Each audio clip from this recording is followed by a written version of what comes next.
Hi, welcome to the Sifu Mimi Chan Show. Thanks for joining the conversation.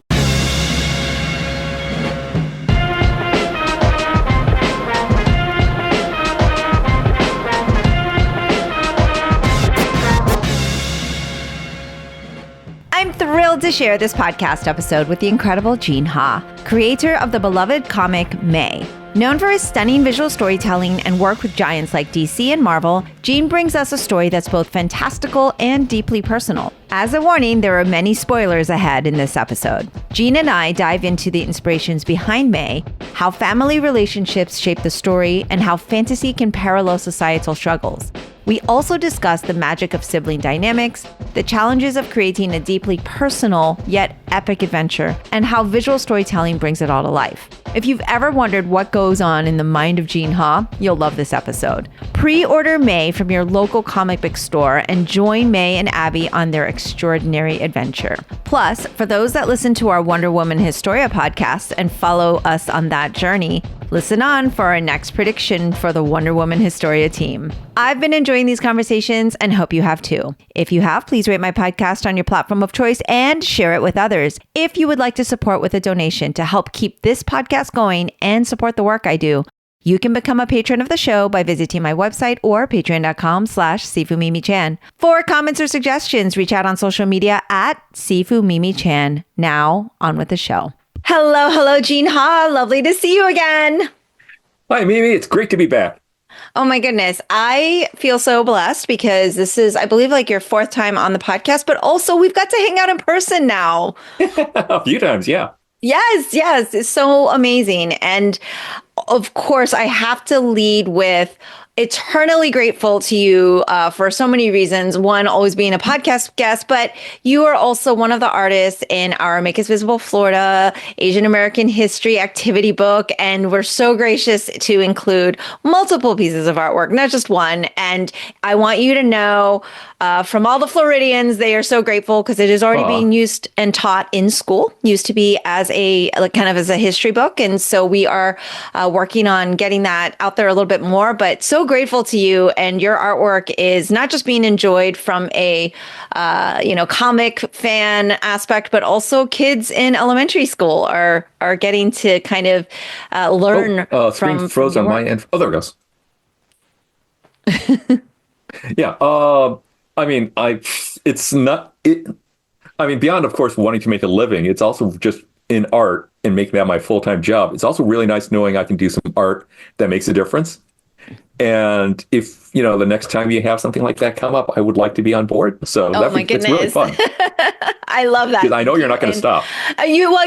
Listeners just heard Gene Ha basically commit to a future project with me, and I will always take you up on that. I have to say, there is now from that book, I'm so fortunate. I have to say, as the person that was kind of helping put this together, I got so much benefit. I have all this amazing original artwork now from all of you and all the collaborators. And so it's like all over my house. But of course, one of the pages was the Mulan Mimi page. So now it feels really weird to have just a bunch of artwork of me like all around my house. It feels a little bit kind of, self-centered, but it's such beautiful art. I want people to see it. So, I mean, in a weird sense, there's the you who the person you live, in your head, inside your own body and all that. But there's also the you who is, and I'm not trying to give you a big head, obviously, but the you who actually does things, and that other people are like, oh, she did some things inside of Florida. I can do that inside of California or Illinois. And in a sense, that's the person we're drawing. Yeah. Thank you. That is amazing. And you are right, though, because of the work that we've been doing here, it has actually inspired other states. And that's the goal. The goal is to inspire, and continuously push for more Asian American and Pacific Islander history across the nation, across the world. But in particular, in a time like we're having now, where history is so important and learning from our past mistakes are so important, but also learning from our triumphs. So Yeah. it's just really prescient to be kind of talking to you as not just an artist, but I think you're definitely an educator of sorts, because a lot of your work goes towards educating and bringing people on board. You do a lot of really amazing one-on-one events where you are, I've seen you in action in the comic panels and everything like that at Comic Cons, but I will say, at the Wonder Woman Historia reunion that you and I got to enjoy together, and it was just so much fun. But every person that came up, you just give such a personal touch on your signature and the art. And then some of the kids that happened to be with me for my Kung Fu team were there. You like gifted them your pen that you drew with, and then you educated them on the type of pen because they were interested in art, or it was a marker. I'm going to botch it up, but I think it's just incredible. Like, your reach is also there, even as in different scales, from like one-on-one to like the grand scale of the Comic Con. So I think it's amazing. Yeah. Well, I'm just going to say, like, obviously, it would, if I ever had the chance to hang out with you in sweatpants or pajamas, watching bad TV and eating potato chips, I'm sure you do something along those lines. But that's that's probably never going to be the you I'm going to draw. But that one exists, and it's totally real. Just that's the thing that no one else gets to see. Oh my gosh. I was like, Jean, do you have like a camera that, wired into my security? How do you know that is what I do? My husband is going to be dying right now hearing that. Oscar's going to just die hearing you say that. It was funny because today he goes, who do you have on the podcast? Because I was like running around the house. We're recording this in December, pre-Christmas. So of course there's like packages everywhere that hasn't been opened. We've been traveling. And I'm like, I have Jean Ha. He goes, oh, okay. Well, that'll be nice and smooth for you. Like, he's so nice. He's just so accommodating. You're definitely going to be not a quote unquote easy podcast, but he's like, all right, you don't have to be stressed out. He puts you at ease. I'm like, oh yeah, Jean's amazing. So all good. Well, it's been so great to catch up with you. And one of the reasons we are here to chat today is about your amazing creation and all of this coming out of the head of Jean Ha of May. And actually, the first time you and I spoke and connected, it was because of May. And so I love that we're kind of coming full circle. And I'm so grateful because I did get a preview of this book and got to go back on the journey again with our May and Abby and the adventure. And I can't wait to hear about all of the things and discuss all of the themes with you, because I have to say, reading it as someone who has a sister and a sibling and thinking, I totally wish I'd be on some of these adventures and also not want to be on some of the adventures with some of those creatures. But at the same time, there's a lot of tones in it that really hits home for me. So talk to me about how you're feeling about having this, where you're at this point in this project, because it's quite a lot. I mean, we're at, is that like 400 pages? Oh man. Yeah. It's like 12 oversized issues, then bonus pages, bonus features, old pinups, new pinups, it's just, we got to jam everything into it. Just like extra stories. Let me see. I'm going to hold up this in my PDF copy of the new edition. And so it came out originally in 2 volumes, and those volumes sold out worldwide at the distributor level. So you cannot buy a new copy online. You can buy used copies, but that's it. Mm-hmm. And the publisher, when they realized this last year, said, oh, maybe we should do a new edition. So went to work adding some. They didn't ask me to do bonus pages, but I said, if I'm going to do a new edition, it's going to have extra story inside of it. And we put both volumes inside of one book. There's some things where on a 22-page standard American comic book issue, we couldn't fit everything in that I might want to do. And I was like, well, these aren't 22-page issues. I can just expand the story wherever I want. So little things get explained that didn't get explained before, and one way I'm going to put it is character moments that I didn't have room for before get added in. And a friend of mine, who's also a writer on one of the 2 guest issues that are guest written, Molly Jane Kramer, said, oh, there's a love triangle inside of this book. you need to give a little more time to that love triangle. So I gave each of the boys that May is interested in and who are interested in her a little bit of extra screen time to expand out on the relationships. And some technology that I didn't totally, some alien world technology I didn't explain before gets a little more explained. And then a big thing is that I'm going to give you the people who haven't read May. I'm going to give a little bit of an elevator pitch. Please. So, okay, so May is a modern fantasy book about two sisters. The main character in May is the younger sister. The older sister and the cool kid action hero, Abby, is the older sister. And 8 years before the story starts, she disappears. And then the story starts with May just out of high school, getting a call from the local sheriff's department in rural Indiana that they found her sister, and she's drunk. She needs to be picked up. And her sister has a drunken, wild tale about how she's been in another world, like Oz or Narnia, but full of mad scientists and monsters and her army of barbarian warrior cats, which obviously May does not believe up until some of the monsters start following her sister back to Indiana. Their dad disappears, chaos breaks out, and they both have to go back to that world to figure out who took their dad. So one of the parts of the story I did get expand out on is the moment where the younger sister, or the older sister, Abby, when she was 13 years old, decided she didn't want to go back to Earth anymore. And that's why she disappeared. She found a doorway to another world. And like a lot of unhappy 13-year-olds, if you find a better fantasy world where you're a hero instead of a downtrodden outsider geek, maybe you might want to stay inside that other world. Because if I had a chance at the age of 13 to live inside the Star Wars universe, I probably would never have come back. And which character would you have been in the Star Wars universe? Or there's the one I wished I was. I mean, every boy at that age wants to be some type of lightsaber wielding Jedi, in my case, I would have wanted to be Han Solo. But I mean, let's be honest, Gene Ha at 13 would have been Jar Jar Binks. I don't know about that. He did some good things eventually.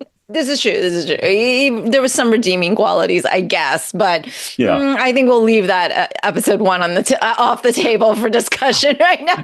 I was a very awkward 13-year-old, so I hear you. I feel like even the cool kids are awkward, right? Like in our minds, we were all awkward at 13. I mean, I will say that when I was thinking about the book and I was thinking about the characters and things like that, it didn't really dawn on me that they were so young because they're doing such adult things and going through. But as a 13-year-old, I was thinking back because it kind of makes you relive your youth when you read books like this. And as a 13-year-old, you're like, oh, yeah, you did think you were all grown up, right? You did think that you could take on the world, and you did think that you could battle monsters and make all these changes, especially if you were living in a fantastical world.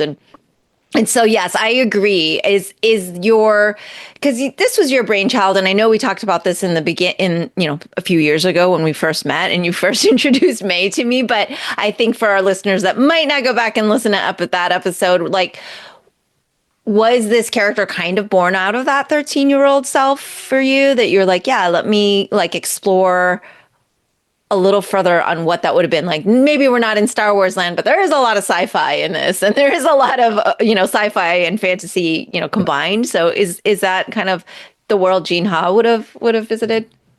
Kind of in some ways. But I mean, like the world is a combination of a lot of things I love, and the characters are based. I did not have sisters growing up, but I did have brothers.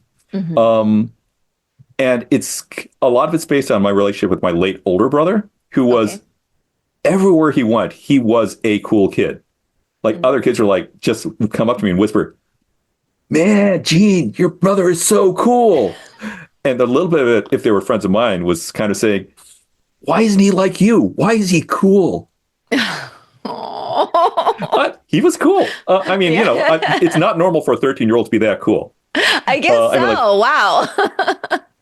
But now in this storyline, they're very different, May and Abby, obviously. Yeah. So you're again, like you said, there's that relationship, but ultimately they're they connect and there's love. And so I guess that's, of course, a parallel that was there for you with your own family experiences in terms of your relationship with your loved ones. But I want to kind of talk about some of the fun things because there's so many. And I think one is, let's talk about the warrior cats because I guess, are you a cat person? If you say, are you, people ask, are you a dog or a cat person? But why warrior cats?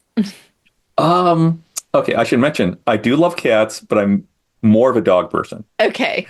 But a lot of the inspiration for May was, especially at the time when I started coming up with the idea of May, back around 2013, 2014, there wasn't as much representation of female geeks in pop culture who are main characters. And I looked at all my friends who, I mean, I work in comics. I know a lot of comics creators, artists, and writers who are women. A lot of retailers, people who work or own comic shops who are women. So I'm surrounded by all these amazing female geeks. And I was like, why can't they be the main character? Why can't they be the hero of the story? And at first, actually, I wanted to make the older sister, Abby, the action hero, the main character. But she's somebody who comes at the world refusing to change. And when she is able to fix a problem, it's because she's true to herself. But so she's not a dramatic character in that sense. A dramatic character is a character who starts off in one place, meets a crisis, and then changes and becomes a better person or a worse person to adapt to the crisis. And that's not what Abby does. She's stubborn as hell, which is typical of an action hero. I mean, that's superheroes. If Batman changed his personality every time he reached a crisis, he wouldn't be Batman anymore, which is why the movie serials self-destruct, because they're trying to force him to be a dramatic character, and he has to stop being Batman to grow up. Okay, I see. And that happens with every new actor of Batman. Or Conan, Conan can't do that. Captain Marvel can't. He constantly be like changing who she is every few issues. Yeah, she can grow a little, but not a lot. May was more interesting to me because she's somebody who looks at the world, asks questions, and that she is willing to adapt and respond and change how she looks at the world to deal with it. And that story was much more interesting to me. And I could keep on building on this series, but there's not really, May is not an action hero. She's not an iconic character as opposed to a dramatic character. She changes, and that's why I liked it. And that's what I like about my friends. The people who I really, really bond with are people who are able to look at the world and see problems for themselves and change to become a better people. And it's very rare to be somebody who's just so incredibly excellent at the start, they know they don't have to change. Yeah. Well, that's the true hero's journey, though, right? So we could say, like, yeah, this is the action hero and et cetera, but like the true hero's journey that gets them to that point is definitely just self-discovery, I would say. Right. And oh man, let me know when you figure that out because I'm still trying to figure it out. But May figures it out, Yeah. I'm going to do this as a total side note thing. But I think in my life, if I'm going to force my life into story terms, I feel like I'm a really interesting, fun, useful, supporting character. I'm not like if you asked me earlier what Star Wars character I am.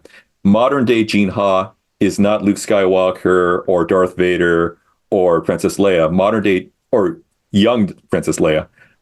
Gene Ha today is more of a Yoda character, and I can help you on your journey and stuff like that. But I don't have that many crises in my life. I don't have that many dramatic changes. I'm 55 years old. I kind of figured out what I like doing and how I can help people, and I like to keep on doing it. And I will change, and I do change if I figure out I'm really screwing something up or I'm really hurting somebody. But otherwise, I'm pretty happy with who I am, and I don't have a lot of drama in my life. I gotta say though, Yoda is a pretty awesome character to be. Oh yeah, but I would not want to have an adult Yoda series or TV series or an adult Yoda movie. It's just kind of like, nah, he doesn't have anywhere to go. Yeah, not enough conflict. Yeah, there's not enough. Except it's more like the period of when Yoda, when Luke goes to train, it's more like dealing with my teenage son. That's conflict. That type of conflict. Okay. That was probably the most conflict Yoda had. Let me put this into real life terms in a real situation, which is you you are a real Luke Skywalker type character, where like you see these crises, like the whole man education, the education system in Florida is not representing Asian history at all. Maybe I can do something to do that, and then you bring people on board, and then you brought a Yoda on board to help out, but you were the Luke Skywalker who's going kind of going out there and doing the main mission. So yeah, you are a protagonist. I'm not so much of a protagonist.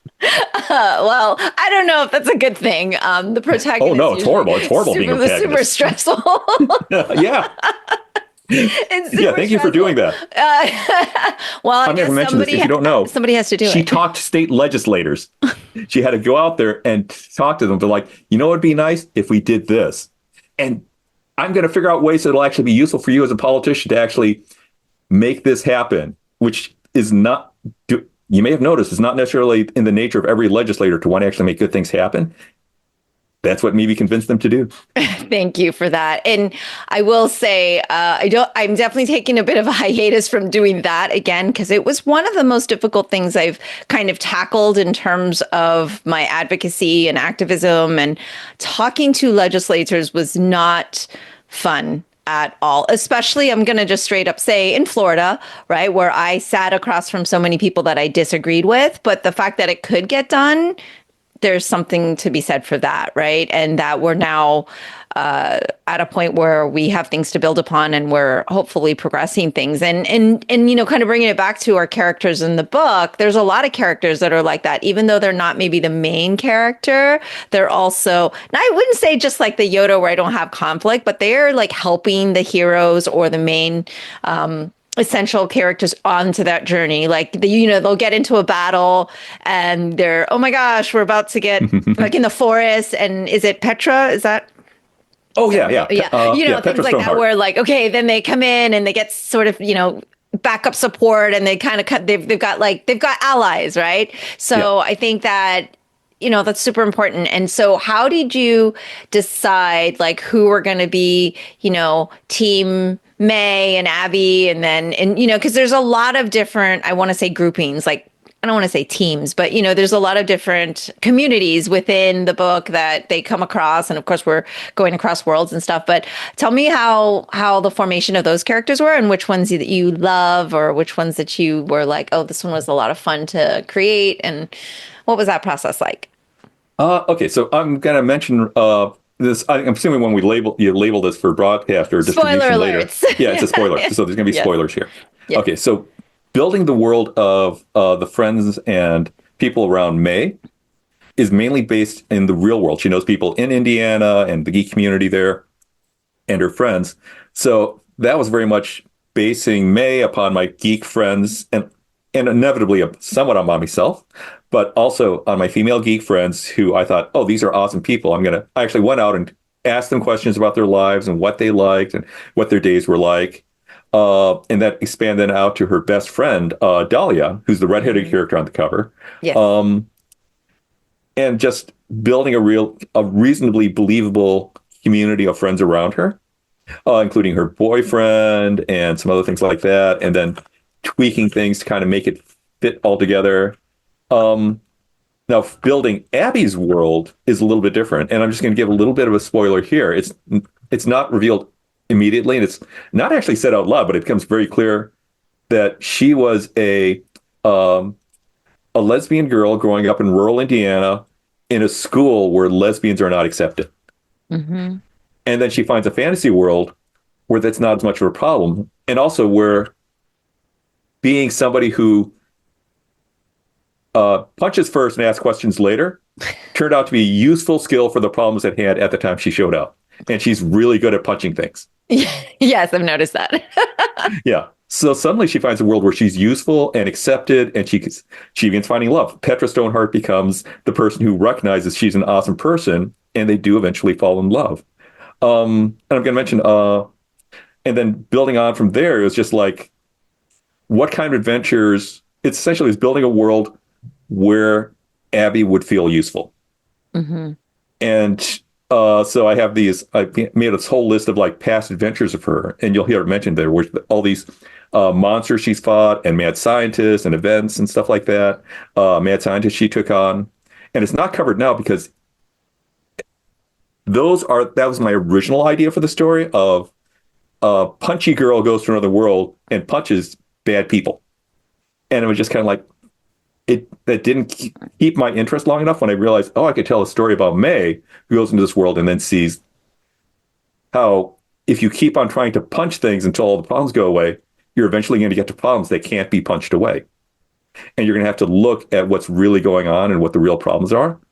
And I've seen this in real life too, where like there are people who assume when something annoys them, it's because a villain is trying to get at them and they need to punch the villain.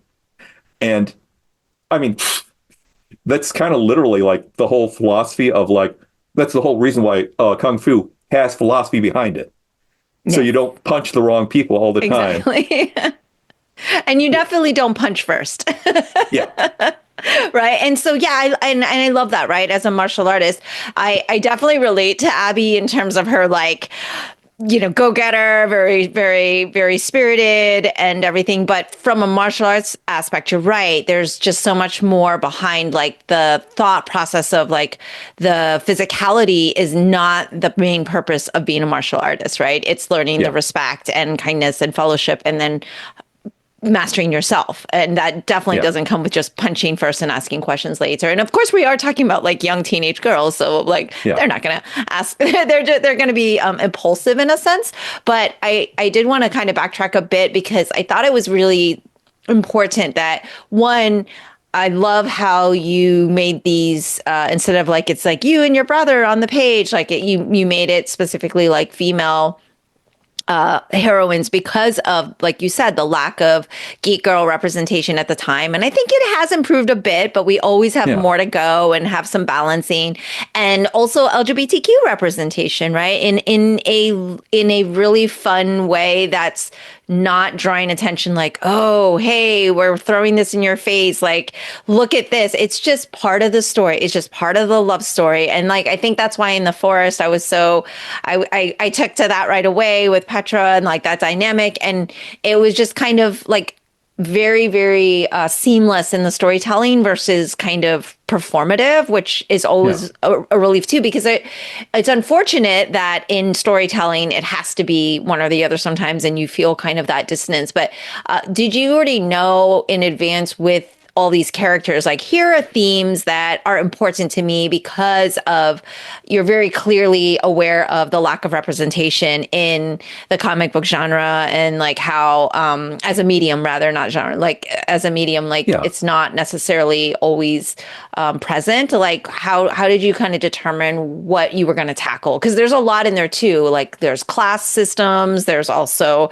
different things with like power dynamics, of course, and that's like every action story has that, but like there was some very intentional things to me. Maybe I'm reading too much into it with politics and society because that's where my brain is always at these days. Well, okay. So obviously I'm a geek who loves fantasy and science fiction. So so I'm familiar, of course, with like say the novel Dune. The movie hadn't come out yet when I started this, and also, of course, they had noble houses inside of Dune. But then they took that concept of noble houses in space and then they applied that to Star Wars. So I grew up with Queen Amidala and Lord Vader and things like that. And there's this weird fantasy romanticization that we Americans have about the idea of royalty and nobles that kind of misses the point about how it's like, you're just not magically this most charming, prettiest girl, so therefore you end up as the princess. It's no matter what kind of person you are, you're just the princess, and you can be a jerk all day and you're still the princess. So I did want to include a little bit of that. And it was just like trying to I love history and stuff like that. And I've kind of seen the history of like the idea of somebody appointing to a job, getting the job because they were born to that job because their dad did it. And therefore they got to rule the kingdom or they got to rule the county or the duchy. Sometimes it works out, and sometimes it works out very, very badly. Yeah. And, I mean, because you're not qualified, you're just born into it, right? Yeah, and sometimes you're the right person for it, and sometimes you get trained for it, and sometimes it turns out you're really, really not suited for the job, but nobody can do anything about it. Mm-hmm. But you're just it's literally entitlement. You have a title, you're entitled to the job because you have the title. And we Americans kind of love this idea so much of just like someone born to the job. And we kind of love the idea of somebody who's entitled, which is insane because everybody needs to have a way where they can be fired if they're horrible at their job.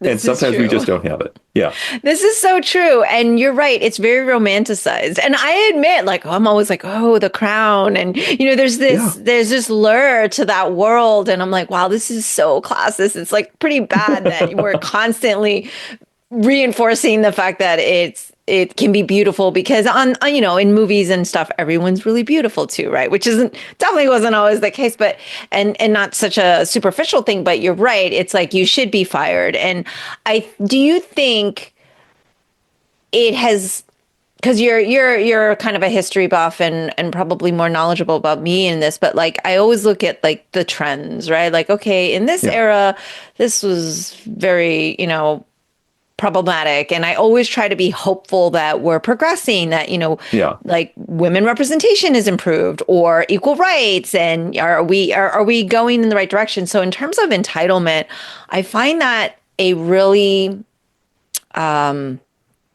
like a buzzword that people get very sensitive about, but I use it a lot because I feel like I'm around a lot of entitled people. And I also feel that I am also entitled. Like sometimes I'm like, ooh, I'm being a little bit too like, I deserve this because, right. And so do you feel like we're in a phase now where that's at an all-time high? Do you feel like where are we in where are we in the wave of this?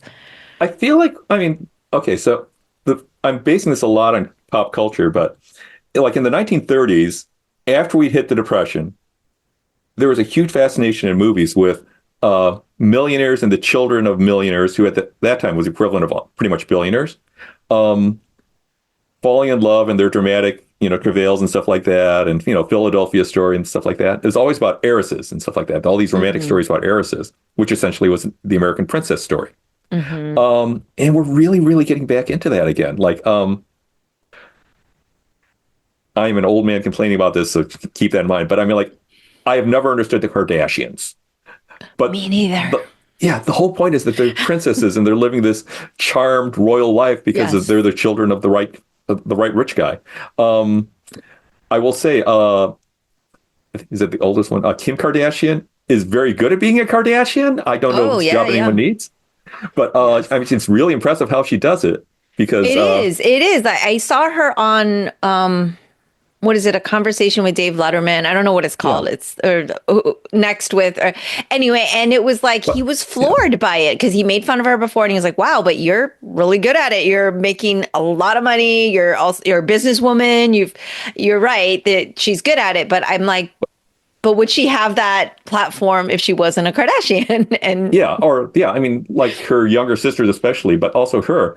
I have no idea why anyone cares what her favorite wine or liquor or car is of the day. I'd rather hear about somebody who's actually trained in liquor or wine, like a sommelier. Like, exactly. I care about what a sommelier thinks about is a really good wine. I don't really care about what like a famous musician or reality TV star thinks is a good wine or stuff like that. This is true. But yet society does by the millions of followers they have, right? Yeah. And she has stylists who pick good clothes for her, but I don't care what her, or guys who are equivalent, like, muscle influencers. I don't care what their opinions on clothes are. I'd rather hear about like someone who actually knows about clothes and that's their job, and I'd rather hear from their stylist directly than hearing from them. Let's put it that way. You like to hear from the experts on expertise. That's so weird. Why would you want to hear from someone who actually studied or like has a background in that? Wow. Yeah. And we're also in this weird phase also where people don't care. Like people don't care about sellouts anymore, which is really, really weird to me. Of just like restaurant reviews from people who are being paid by the restaurant. And that's not disqualifying. And that I really don't get, because it's kind of like, if you paid me $50,000 to say something nice about a restaurant, it'd be very hard for me to not say, oh, I love this amazing restaurant, this this Kentucky Fried Chicken has the best chicken in the country. And it's just like, it obviously wouldn't be true. But Right. if you paid me $50,000, it'd be very hard to resist the temptation to do that. I'd be This totally is biased. true. This is very true. You'd be very biased. But yet But we people as know a this. public, we know that, and yet we still Yeah. fall for it. So what does that say about us? Ooh, Yeah. are we need to, I'm going to go a little. study more. Okay. Like 20 years ago, the New York Times restaurant critic, Ruth Reichl, came out with a memoir. Okay. And at that time, she was famous for putting on disguises so she could go to restaurants without the restaurant knowing it was her. And it was so important for her for the restaurant not to know she was there, not to put on a special act, but also it went without saying, if you're doing all that work so the restaurant doesn't recognize you, they're not paying you. Right. And that's why you could, as much as possible, if you had any similar taste in restaurants to Ruth Reichl, you could trust her opinions because you knew she wasn't being paid. Right. And if she'd written a memoir about, and then this restaurant paid me, and this is like a figure I actually heard is a true thing of like, if she had been paid $20,000 to advocate, to record a video talking about how great this restaurant is, and then the influencer does that, I don't know why anyone cares. So it's very confusing to me. It's very confusing to me too. We're in a weird place with the influencers and like why they're so validated in having this opinion. Like they're entitled to their own opinion, but at the same time, it's fascinating that their opinion becomes like what sells. Yeah, but I'm kind of bringing you back to your original question. It's the fact that they're popular and it makes them entitled, and we like the fact that they're entitled, and the fact that they're being paid by a restaurant to become more entitled makes us respect their opinion more. So yeah, we're in this weird entitlement loop where being entitled makes you more respected, and I don't get it. Well, you and I can just grumble about it together and be like, we don't understand. We can sit on the couch in pajamas and eat potato chips and talk about it. Yeah. I would rather listen. I mean, I do listen to, like, say, random YouTubers and stuff like that, but I tend to kind of go to the ones who kind of look like they're sitting on a couch eating potato chips. I may have to do an episode like that one day. Oh my God. Yeah. Yeah. Okay.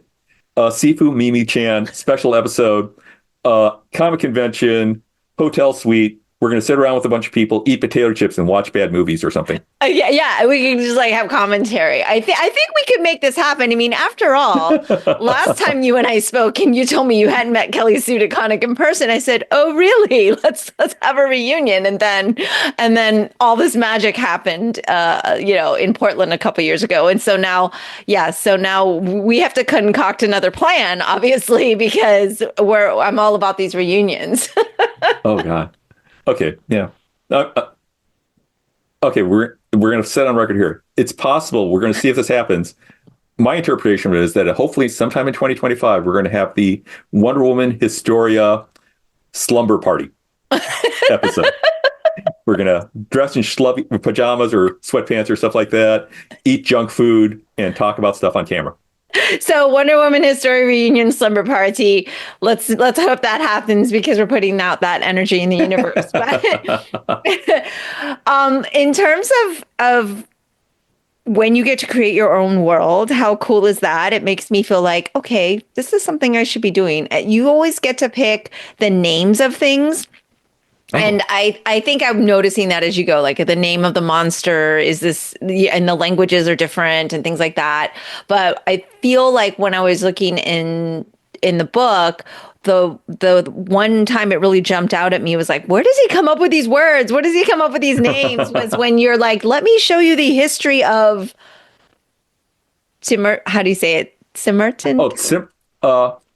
Simmer-Terran. There's a T in front of the S. Simmer-Terran. Yeah. And why Simmer-Terran? Where do you come up with these things? Are you just creating a language, or what sounds, or is it it's in relationship to something? It's based on Czech. So the Czech language. And I didn't want to go with last time. Yeah. And just a really quick summary then. Yeah. I didn't want to go with things that sound like English castles. Like, I grew up in a subdivision as a teenager with street names and subdivision names like Knollwood, Lincroft, Foxcross. So to me, the names on Game of Thrones sound like a boring subdivision with a golf course built into it, which is where I grew up. Uh, I couldn't go with Swedish or German because they'll sound like heavy metal names, which sound a little bit trying too hard. French sounds a little bit too pretentious in American English. And then I found Czech. Oh, I should also mention, I also considered Japanese, but then it's kind of like, I'm going to feel really fake as a Korean doing that. And also, it's going to feel like I'm going to be stomping on the toes of anime fans who know more about everything about Japan than I do. Yeah, dangerous territory. Yeah. So, but yeah, then I found Czech, and the sounds of the words were amazing. The spelling of the words were amazing. It sounded kind of alien, but also kind of a little heavy metal, but not familiarly heavy metal. Okay. So it just seemed like a lot of fun. And also the Czech history is fascinating to me because it's like when they broke free from the Soviet Union's Warsaw Pact bloc, Warsaw Pact. Their first president was a renowned poet and playwright, Okay. a literary figure. So Václav Havel, who's famous for his novels and things. They're a very philosophic nation. They're famous for their sense of humor, which is incredibly dry. Yeah, it's very, very kind of Monty Python-esque. And the name of the world comes from a prank that was played by people under communism, the state-run radio station, and they began broadcasting history little segments about the greatest Czech of all time. Yeah, I'm going to mispronounce this probably. Yara Zimmerman, and all these things where he invented the telephone, but unfortunately he did it a day after Alexander Graham Bell did. He did all these great engineering feats and invented light bulbs the day after someone else in the world does, and then he can't get the patent for it. Oh my gosh. But the thing is, Yara Zimmerman never existed. And the censors in the government were trying to figure out how they were going to ban this, and they couldn't. But it was just all this big joke. And it was a little bit of a joke about how, frankly, there's sometimes not enough engineering, invention, and frankly, military glory, like explorer glory and stuff like that. All these other countries have these glorious things happening. And it never happens inside of the Czech lands, it felt like. And they were making fun of that, and they wanted to ban it, but they couldn't. And it became this national hero where the big national Czech theater is now named after Yara Zimmerman, who is a fictional playwright.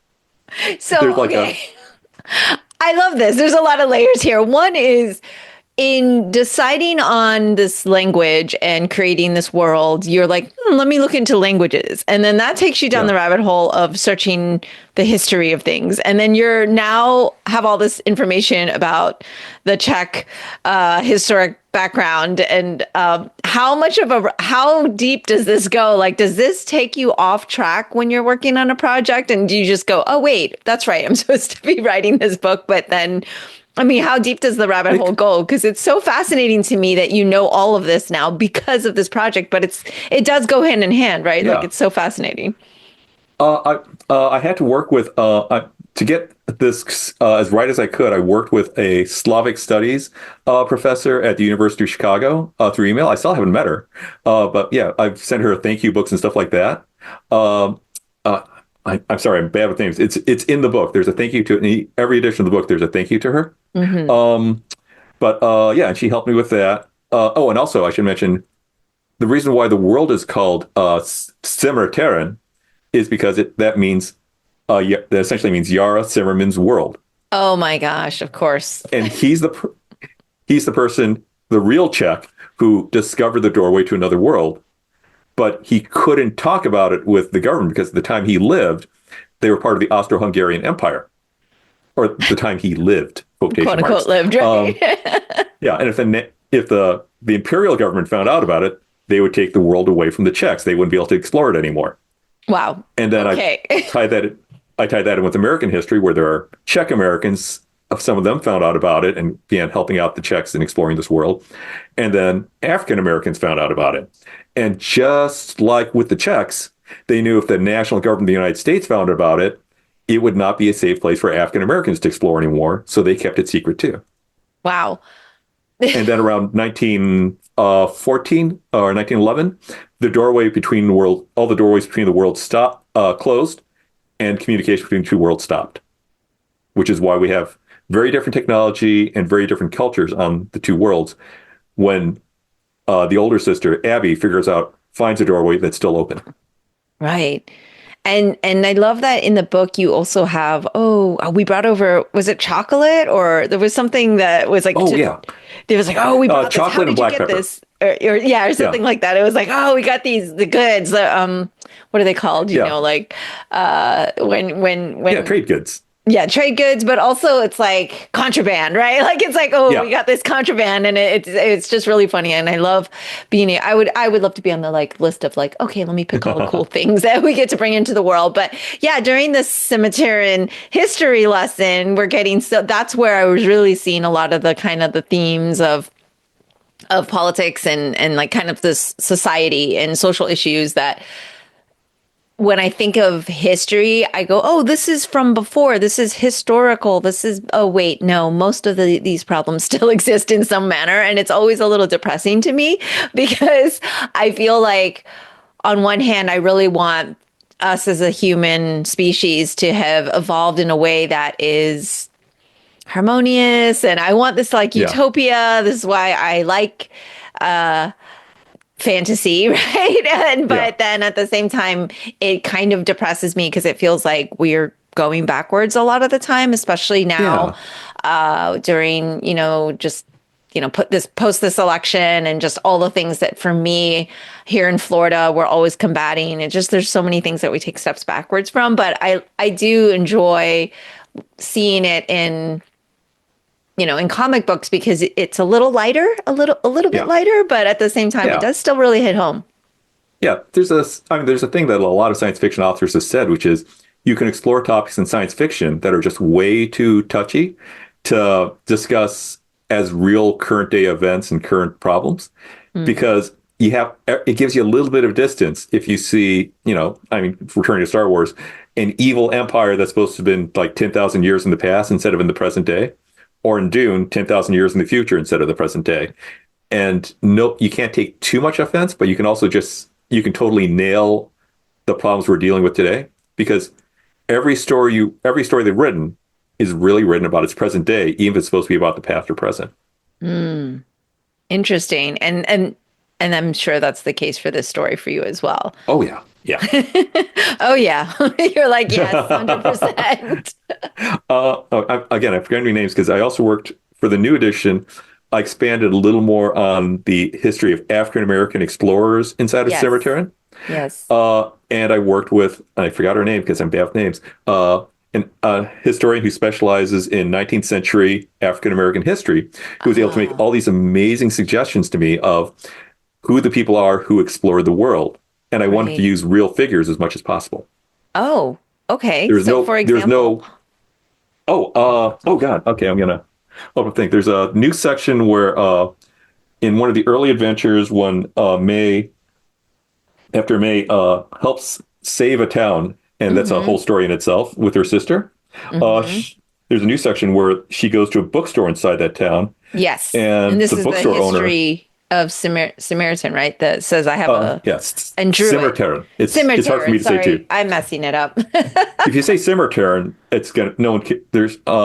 unless there's a very angry check out there, no one's going to care if we say it wrong. So it's fine. It's a comic book. I'm going to hold this up. So and it's where it says all in black and white, right? And then it goes to black and white. Yeah, this is the introductory framing section of that story, and then. My friend Damon Hampton drew this new section where a character who shows up peripherally inside the book earlier turns out to be the bookstore owner, and she shows a comic book she drew about the history of African Americans exploring this fantasy world. And there's so many names. If you look up the names here, I'm not going to be able to remember them all. I see one like Matthew Henson. Is that? Oh yeah, T. Thomas Fortune. Oh, and there's like one of my favorites was. There's an Arctic explorer. Let me see. Matthew Henson. Yeah. Yeah. That's, and he's a real Arctic explorer who was African American, and he was very famous and very successful, but he kind of got a little bit less fame and money for doing that because he did it while he was black. Right, well, shame on him. How dare he? But yeah, but then he also in my comic book story, he's also one of the explorers of Cimmerian. Oh, yes, yes, yes, yes. And I think this is where it's always interesting to me because I question myself. I'm like, wait, how much of this is real? What is not? And it's so Gene Ha of you to have inserted like a lot of factual information. And I think a lot of creators do that in a sense, but I think I love the extent of research that you do. And then you've given yourself like so many history lessons through making this book. You must feel like you have another degree in something. Yeah, I mean, there's also kind of like there's an element, there's a style of storytelling I really enjoy, which I'll compare to the first Star Wars movie, Episode 4, where they mention the Galactic Senate, but they don't show the Galactic Senate. They give you details that you can dig into. They mention the Clone Wars. They don't show the Clone Wars. That you can imagine, that kind of act as a spark to your imagination. If you want to imagine it, you can. Or another case where it uses real history, Fractured Fairy Tales from the Rocky and Bullwinkle show, Okay. where they'd show, I'm sorry, Mr. Peabody, the time traveling dog from that. That's what I want, not Fractured Fairy Tales. Okay. Where they would deal with real historical events, but then handle in a really jokey manner. And they this dog and his assistant human boy would travel to the past and talk to historical figures who would all turn out to be kind of a little bit jokey and silly and dealing with ridiculous problems. But if you wanted to dig into it, there's a real history to it. And it's clear that the people who wrote the stories knew the real history, but just wanted to give a fun introduction to it where if you have the urge to dig deeper into it, or if you encounter that person later in a history class or just in your casual reading, you'll realize, oh, I know who that is and why they're important. I'm curious about finding out their real story. And Matthew Henson has an amazing history beyond the slightly fictional history I gave him of exploring a fantasy world through a portal, a dimensional portal. Yeah. And I think this is the beauty of comics, right? Is that there's I think it's much more respected now, but in the past it's like it can't be literature, it can't be this and this and that, and it's just it's fascinating to me because my husband is the one that introduced me to comics and was like he told me all his vocabulary was from reading comics. Like he grew up as bilingual, but he spoke Spanish only in the house and then went to school and learned English. But comics was definitely, a path that helped with his vocabulary and things like that, so that you can learn so much. But I think it's also such a great way to introduce people, young readers, older readers, to different subjects that they may have interest in, and just kind of name dropping that. But the thing is, I don't know that we would know that these are real. These are real historians and real adventurers and real explorers. But if they listen to this podcast, they will. Oh yeah, I'm just going to say one of the signatures of if you put me on a project and give me a chance, I'm always going to try to add layers to it. Where I'm going to try to keep the surface moving quickly. I'm not going to. You don't have to know all the history or take the history I put into it seriously to enjoy the story as just a quick 15-minute read. Mm-hmm. But if you do read it slowly, you're going to see these details. And if you ever do the Googling or asking a historian about the stuff I put into it, you're going to find all these extra layers to it, which I'm trying as much as possible to actually be a foothold for you to kind of find out more about what I'm thinking of and the history of these things. Okay, I'm just going to give a preview of a totally different project now. All right. Okay, so this is I'm going to show you a page from, I'm doing a story of a spinoff from Patton Oswalt's Minor Threats. And I'm doing a Crab Louie story with Gail Simone. Oh, and love Gail. Oh, she has the best sense of humor in the world. And we have a character who's kind of let me see. The Question / Mr. A, Steve Ditko's Mr. A / Rorschach from The Watchmen. Mm-hmm, mm-hmm. And I didn't have to do this, but I decided I was going to put in references when we do a flashback of the history of this character. I was going to do references to, of course, The Watchmen a little bit. And that is in the story. But then I kind of dug deep into that to make it deeper. And then I decided to put in all these references to the real history of Steve Ditko and his characters, and also the philosophy of Steve Ditko, because by the end of his life, he became this obsessive Ayn Rand objectivist. So let me see, here's the page here where you can see the kind of the character. Mm-hmm. There's a lot of references to 9-panel grids, which is the signature of Watchmen. But then Okay. also Gail said, put in a page of his journal. And she didn't describe very much of what it was supposed to be on the journal. And it's kind of like, oh, Gail, you said that to Gene Ha. Yeah, I know. There's going to be so many layers. Yeah. So I had to figure out how to take, so the philosophy of Steve Ditko in real life by the 1970s was there is black and white, there's good and bad. And anyone who's trying to find shades of gray is just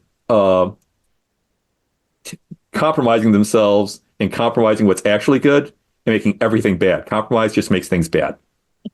But then the theme of the character is he's actually by the end called 9-panel grid.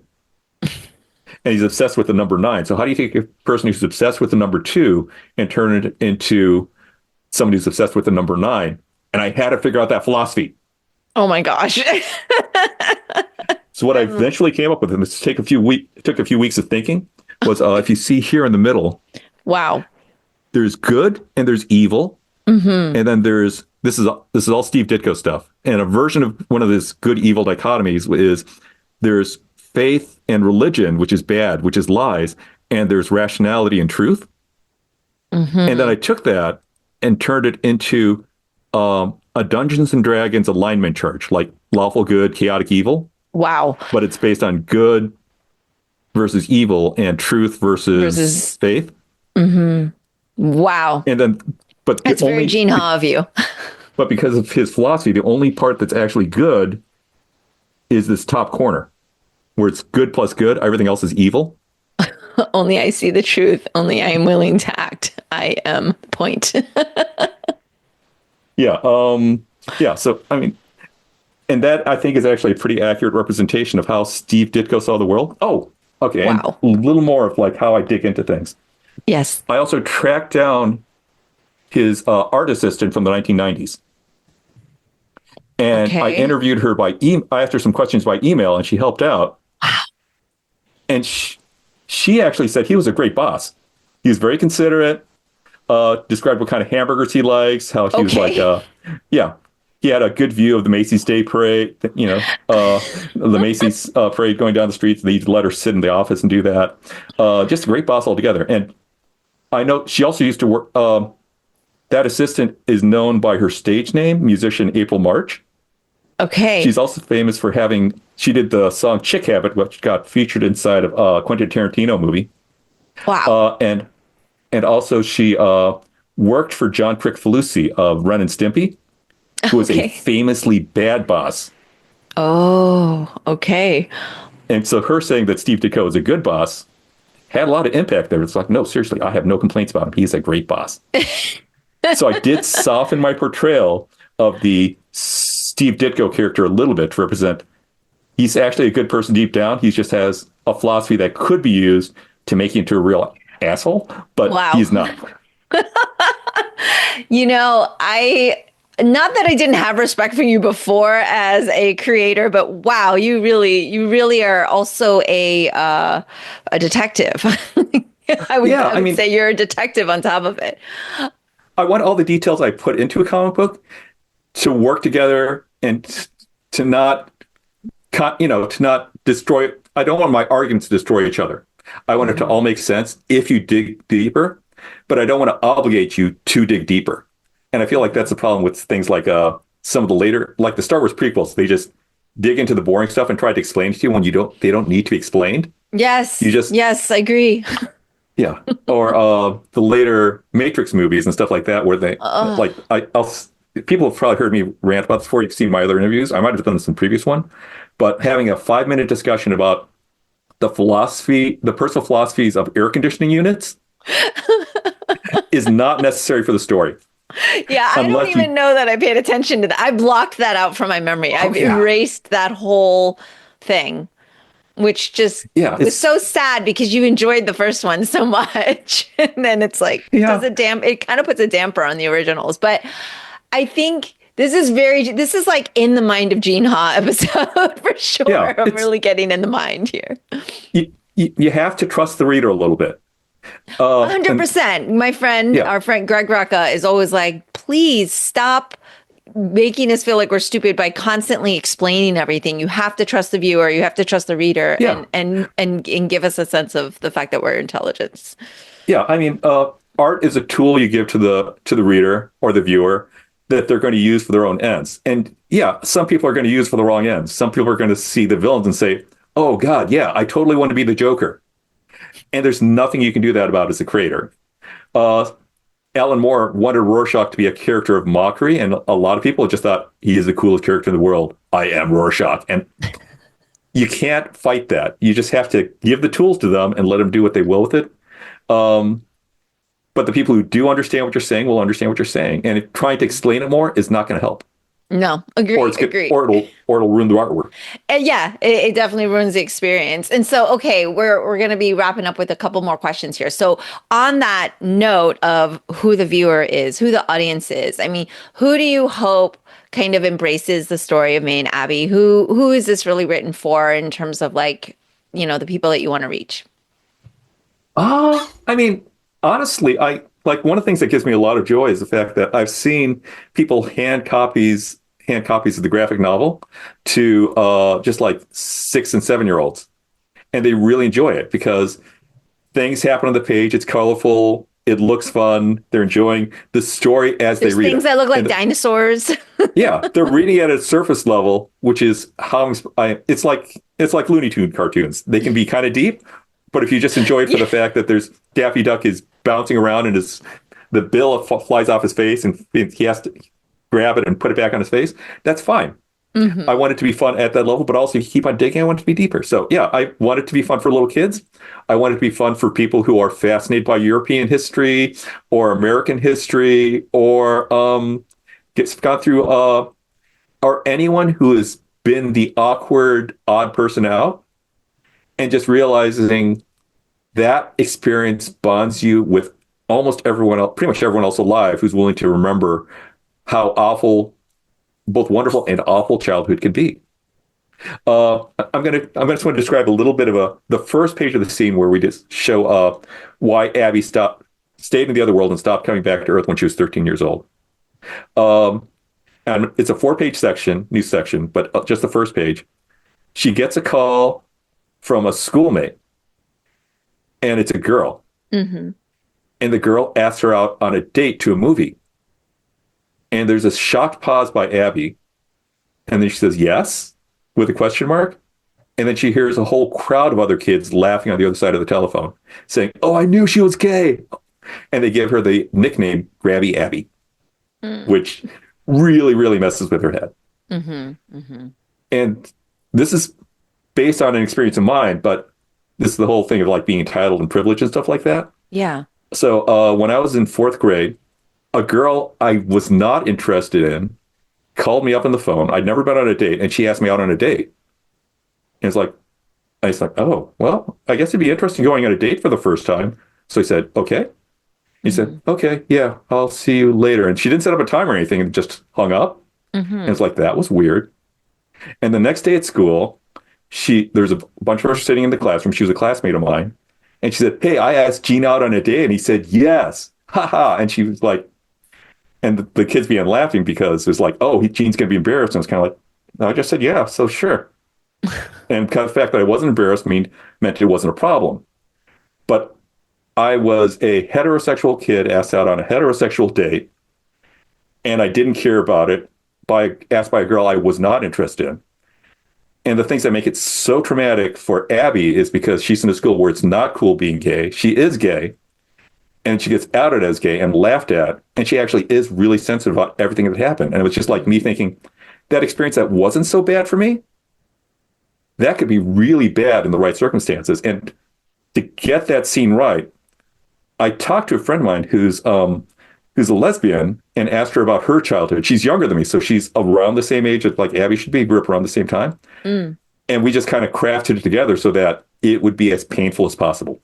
Wow. Yeah. Well, success on that. Painful is, and I think that's what's really draws you into the characters is not just a fun, adventurous tale. You get the darker sides. You get the stripes of the black and white, where you're kind of on that emotional roller coaster, and you feel for the characters when they go through these things. And yeah, you're right. And kids can be so mean. Yeah. Yeah, I got really good at insults when I was 4 years old because I wanted to be a stand-up comic. And I love them partially because we threw so many insults at each other in like fourth, fifth, sixth. Well, I've been going all the way through high school. And being the one who had the best insults and comebacks was power. And I just wanted that. I wanted that power of just power. Like I want them to laugh at you, not me. Right. Yeah, I mean, it's often such a defense mechanism for bullies and things like that, even to just like, I'm going to pick on you because they're insecure or whatever, right? That's a whole nother discussion. But, to kind of wrap up, at the end of this incredible volume set, we get so much artwork. Like you said, you said, I'm just going to fill it with everything. And you were not kidding. There's some gorgeous, gorgeous artwork with a lot of collaborators. And of course, this is the Gene Ha, project, but there's a lot of collaborators on this. And I know you are a fantastic collaborator because everybody wants to work with you, probably because you're so detailed and you go down that rabbit hole and also just the creative aspect of everything. But talk to me about, what did you just put an email out to all of your friends and say, hey, I'd love for you guys to draw? And you've got like, Frank Cho, Amanda Connor, you've got just so many pinups at the back and just different styles that add Mike Norton. I really like that one, the black and white. There's just so many different styles in there that lend to the characters and just gives you like, oh, I think a lot of people would say, I see May like that, or I see May like that, like, because you know how art just speaks differently. But talk to me about all your collaborations and all the people who kind of helped you do a pinup. I'm just gonna say, oh God, there's so many of them, and Yes. it's just comics. I mean, I know some people live in a comics world where they see it as kind of very competitive and cutthroat, but among the creators I'm friends with and the way I've experienced them, they've been so incredibly supportive and friendly and helpful to me, and I want to help them too. So I'm just eternally grateful to them. Oh God, the Frank Cho cover is amazing, and if you can get a copy of the monthly issue of that cover, it is just so incredibly beautiful. It's just he did just such a knockout job. My favorite drawing in the world of Abby is by Katie Cook, who when I first asked her, she was not quite famous yet, and now she is in the webcomics world. She is very famous now, but it is just the most beautiful painting of that character imaginable. Mark Buckingham did a bas relief painting, which we obviously can't reproduce in the comic, but there's like some gold elements in that illustration. You can see that what it looks like a raised surface there is an actual raised surface. Okay. Wow. Yeah, it's so cool to see, and I always look forward to that, like the variable covers and the variations and everything, because it's just a nice departure of like, oh, you're kind of used to this, but then you get this little splash, right? You get a little splash of color and fun or the black and whites, which I often love as well. But I always think it's fun for you probably to see your characters come to life in a slightly different, view through a different lens. Yeah. And also I grew up on combined superhero universes like the Marvel Comics universe and stuff like that, the DC Comics universe, where everything is supposed to tie together and make sense. So those are officially non-canon, so that lets them be free to do whatever. So like there's a story in the back where Abby, I'm so horrible with names, the writer artist of the webcomic Multiplex. He's a friend of mine. I haven't seen him for a while. He did a non-canon story where Abby and May talk about their adventures that are non-canon, so therefore they did not happen officially. Yes. But maybe there's a version of Abby and May that did happen, because they can go through a dimensional door. I should mention this. There's a possibility there's another universe where those adventures did happen, and there's no magic as such, like hocus pocus magic inside of the world of May, but a world where in universes where that does happen, that could happen. And I have a fantasy someday of having Abby and May in volume 3 meeting the alternate universe evil versions of themselves. Oh, yes. That's always a fun take on things. Yeah, I was going to say it's kind of a fantasy of like, boy, it would be really fun for almost anybody to imagine meeting the mirror universe of themselves. Mm-hmm. And I guess the really horrifying part is if you realize, oh, the mirror universe version of myself is a good guy. Right. That's what I was thinking too. I was like, yeah, I know how this is going for me for sure. I have never seen the bad part. One of my dearest cousins, like she's like really close in age and we grew up together. We used to think we were twins. We buy the same clothes and everything. And I always describe her as the nice twin. So I'm used to it. But all right, Gene Ha, do you want to let listeners know how to pre-order, where to get this? Obviously, follow you on social. I'll link all those things, but let's let people know where to find May. Okay, so it's May, the definitive edition. It's officially coming out in April of 2025, but you can pre-order it now. And of course, I love local bookstores. I love local comic shops. You can order it at any bookstore or any comic shop. And if you have to, you can get it through Amazon or something like that. But I mean, there's a lot of really great comic shops out there. Agree. Hopefully in your neighborhood or ones that do mail order. So yeah. Yes. Please support local comic book shops. We love that as well. We want them to stay open. And if you can, even just go in there and talk to them because you can order this one, but then maybe talk about a new comic and learn more. There's so much out there.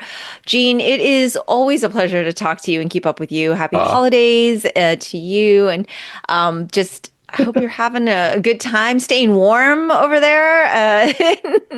It's Chicago, so it's Chicago. I was going to say it doesn't seem like it would be warm, but yeah, I'm wearing this for a reason. So always a pleasure. And Gene Ha, everybody.